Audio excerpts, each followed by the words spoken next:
മോൾ ഇത്രയും സൗകര്യമില്ലാത്ത സ്ഥലത്ത് എങ്ങനെയാ ജീവിക്കുന്നത്? കുപ്പികളും കൂടുകളും ഒക്കെ പറക്കി വിട്ടാ ഞാൻ ജീവിക്കുന്നത്. അങ്ങനെയുള്ള എനിക്ക് ഈ സൗകര്യം ഉണ്ടാകുള്ളൂ. നോക്ക് മോളെ, ഈ കൂടുകളെല്ലാം വിറ്റ ഒരു പക്ഷെ നിനക്ക് 10 രൂപ സമ്പാദിക്കാൻ പറ്റും. പക്ഷെ നീ നല്ലപോലെ പഠിച്ചാ നിന്റെ ലൈഫ് തന്നെ മാറിപ്പോകും മോളെ. തീർച്ചയായും അത് ഞാൻ മാറ്റിയെടുക്കും അങ്കിൾ. എത്ര കഷ്ടപ്പെട്ടിട്ടായാലും ഞാൻ നല്ല നിലയിലെത്തും. എന്നിട്ട് വലിയ വീടും ഉണ്ടാക്കും ഞാൻ. നീ വാങ്ങുമെന്നോ? നീ ഇതെല്ലാം ഒറ്റയ്ക്ക് ചെയ്യൂ? നിനക്ക് അച്ഛനും അമ്മയായിട്ട് ആരുമില്ലേ? അറ്റ്ലീസ്റ്റ് അമ്മയെങ്കിലും ഉണ്ടായിരിക്കില്ലേ? അവരായിരിക്കില്ലേ നിന്നെ സ്കൂളിൽ ചേർത്തത്? അവർക്കല്ലേ നിന്റെ റെസ്പോൺസിബിലിറ്റി നിന്നെ നല്ലോണം പഠിപ്പിക്കാന്നുള്ളത്? എവിടെ നിന്റെ അമ്മ? ഇല്ല സാറേ, ഇവളൊരു അനാഥ കുട്ടിയാ.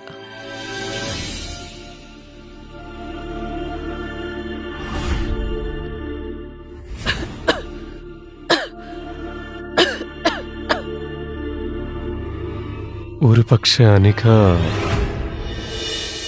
ഇവള് കൊച്ചുകുട്ടിയായിരുന്ന സമയത്ത് ഒരു വഴിയരികിൽ വെച്ചാ ഇവളെ ആദ്യമായിട്ട് ഞാൻ കാണുന്നത്. സാറിനെ പോലെ വലിയ ഒരാൾ എൻ്റെ കുട്ടിയെ സഹായിച്ചതിന് എനിക്ക് ഒരുപാട് ഒരുപാട് ഒരുപാട് നന്ദിയുണ്ട് സാർ.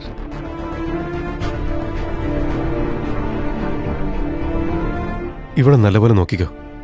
ഞാനെന്ന് ഇറങ്ങട്ടെ. അങ്കിളെ,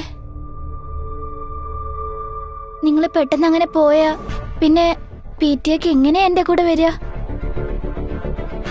അവർക്കിപ്പോ എല്ലാം മനസ്സിലാകും എനിക്ക് അച്ഛനില്ല എന്നുള്ള കാര്യം.